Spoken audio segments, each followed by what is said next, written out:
The door gasket is assembled onto the door by inserting the dart on the back of the gasket into the door channel as is being shown.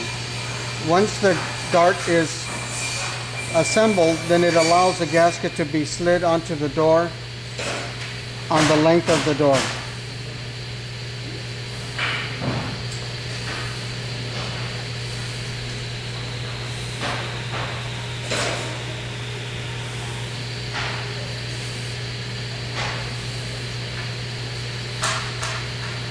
To finalize the gasket assembly at this end, the gasket or the door cover is now slid onto the gasket, and the cover is now finished by being snapped onto the door rail to finish this top end of the door.